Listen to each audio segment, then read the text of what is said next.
ba? Kung pagawa sa bulan mo ni high tide siya. Subang, aba sa ang akong nabalaan di ba sa kalendaryo natay mga nang new moon, full moon, half moon o quarter moon. Quarter moon. So kani siya pag full moon mo siyang mutaob. Mutaob siya. Mo high tide. So bisag walay ulan, walay bagyo, mabaha gyud. Pero pila ka oras na siya mawala ra pod? Mga 6 hours lang. Ha? 6 hours. 6 hours? Dugay po dahil mo ano no? Ubas. Okay.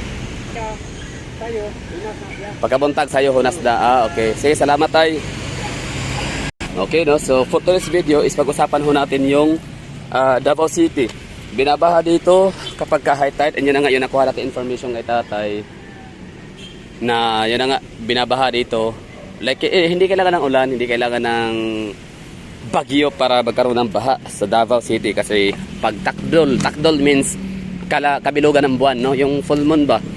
So yun yung time na magkakaroon ng high tide sa Davao na talagang 6 hours daw, sabi ni Tatay Kit. Narinig niyo naman yun, no? Kaso nga lang Bisaya, so may mga Tagalog tayong mga viewers, marami mga Tagaluzon outside of Davao na hindi masyadong kabisado ang Cebuano dialect. So yun, bali ano dito no, 6 hours daw bago magsasubsides yung high tide na naranasan. Nakita natin kanina sa isa nating video. So ito yun no, high tide ho yan kasi hindi siya magalaw ang tubig, hindi siya mabilis ang kanyang daloy no. Tapos kita mo yung parang mga wave papunta dito. Kasi kung hindi yan high tide, hindi siya takdon, hindi siya kabilugan ng buwan, ang takbo ho ng tubig yan, diretso lang talaga yan. Yan, papunta doon sa ocean or open sea. So yun, bali sa mga taga Cebu, kumusta kayo dyan? Sana ay okay lang kayo no. Meron tayong mga napapanood, mga nakikitang mga Facebook page, mga Facebook post na yun na nga, mawala man ang mga kagamitan ng mga na-damage kasi okay lang daw yun kasi yan naman daw ay lahat napapalitan. Pero yung buhay na talaga na nawala, yun ang hindi kayang tumbasan no, ng kahit anong gamit o pera, halaga. So nakalungkot no. My heart bleeds for all the Cebuanos na namatayan, napinsala sa baha. So grabe yung mga pagbaha, medyo questionable yan ngayon kasi nga 28 billion ang spending ng flood control project no. So yun ay nakita ho natin sa Facebook post ni Gobernadora Pambari 4 na nalungkot siya at nadismaya na despite sa napakalaking budget ng flood control project 28 billion pero yung pagbaha no, yung flooding is to the max daw talaga, as in very very max. So nakalungkot yun na nalungkot at disappointment na statement ni Gobernadora Pambari 4. Kasi totoo naman talaga. Tapos ito pa, dagdag pa sa kalungkutan natin ngayon ng mga Pilipino dahil nasa sinapit natin mga kababayang mga Cebuano na andun yung malinaw at klarong anomalya ng flood control project sa Cebu ngayon. Kasi 28 billion nga pero ang daming namatay pa rin, ang dami pa rin. Grabe yung baha, as in big time no ang nangyaring floods. So anyari, anong ginawa sa 28 billion? Ito nakalungkot ha kasi nga dito sila sa Davao ngayon nag-imbestiga, dito sila sa Davao ngayon sinusuri nila ang mga natin dito, mga diki, yung ating mga flood control project dito sa Davao City. So hirap intindihin itong ICI no, or Independent Commission of Investigation na pinangunahan ni Mayor Benjamin Magalong ng Baguio City kasi yun na nga, ang daming mga na-link no na mga kongresista pero bakit hindi sila doon nag-investigate? At yung mga kongresista na na-link na yun, ang daming mga kaganapan doon na mapagbaha. For example, Martin Romualdez ng Leyte, Saldico, no, although si Saldico ando na pinatakas sila no, pinalaya na sa ibang bansa na no, nagwawaldas ng billions of pesos natin. So sana all. So kriminal, kawatan, buong pamilya niya, tapos ando na pasarap siya sa ibang bansa. So gamit ang ating pera. So dito tayo sa may Malvar. So dito kanina sila no, Wednesday, November 5. So dito sila Magalong grupo nila. At dito sila nag-survey.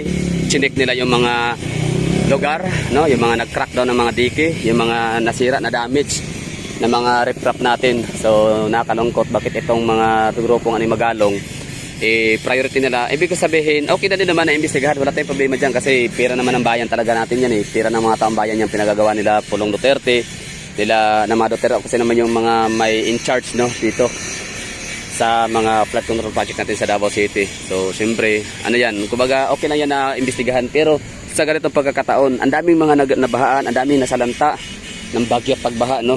Gawa ng mga bagsak failure no, mga substandard na mga flood control project sa Luzon. For example, sa may Pampanga, Bulacan, Rizal, Cavite, Laguna, Quezon Province.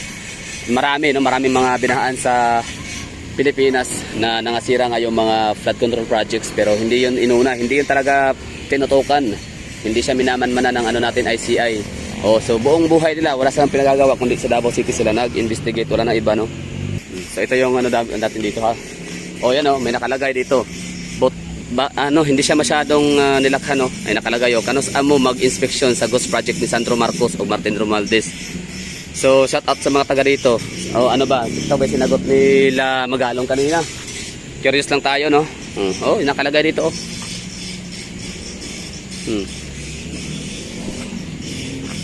So ito yung lugar na kung saan sila nag-inspect. Ang ganda kayo ng lugar. Tapos ang ganda ng ano namin dito yung aming flood control project pero bakit ito yung iniimbestigahan nila. Wala namang namatay dito sa gilid ng ilog.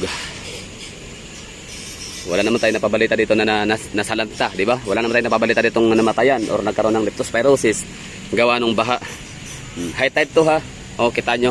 Walang bagyo pero kita nyo yung ano dito, yung level ng tubig nasa yellow na.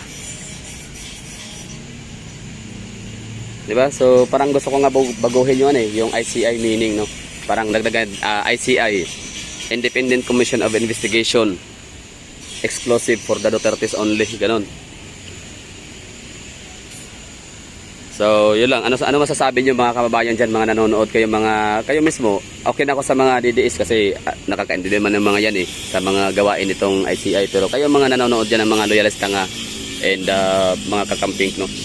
So ano masasabi niyo dito? Paano niyo mapailawanag yung ICI bakit puro Davao yung iniimbestigahan? Wala namang namatay dito. Wala nang namatay dito sa baha. Wala ditong mga na-leptospirosis sa baha.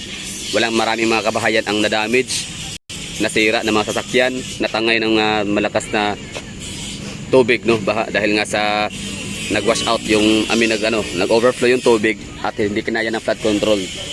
Wala kaming dito mga flood control project na natangay ng baha nga, nasira, na damage.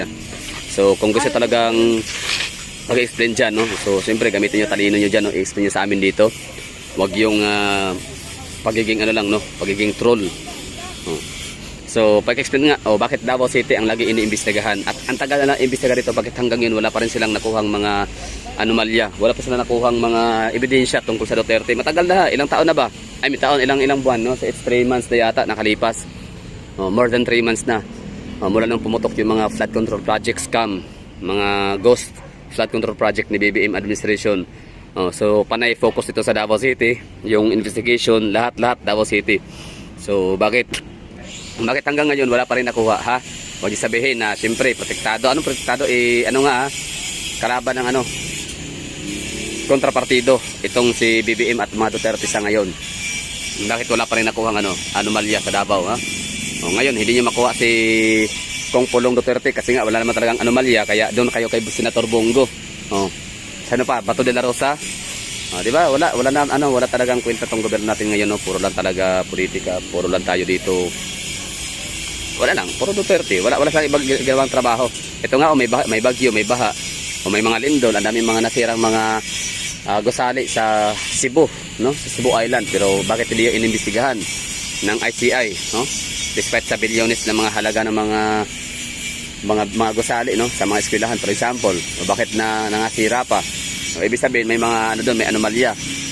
Ganoon din sa baha nga ngayon nangyari, daming namatay.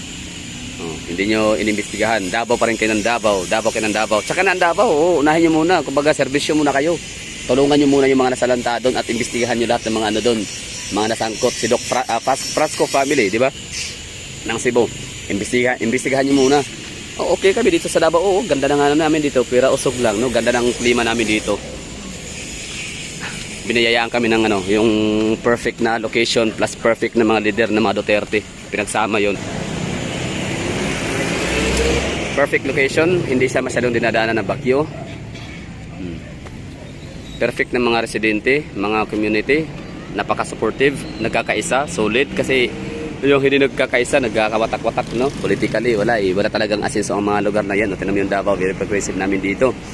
Dahil nga sa solid kami na magsuporta sa mga namumuno, sinusuportahan namin yan hanggang sa sila ay magiging successful sa kanilang panunungkulan. Perfect place, location, plus perfect Dutertes na mapamilya na naglilingkod sa bayan. Kaya, ang ganda ng lugar namin. Diba? So, focus kayo sa Davao. Eh, wala namang masyadong problema ang Davao pagdating sa mga baha. Pero wala eh. Politika, ano talaga? Pinopolitika ang Davao. So, kayo mga taga Cebu dyan, laban lang ha. Kaya nyo yan. Mga Bisaya, kaya ra, fighter.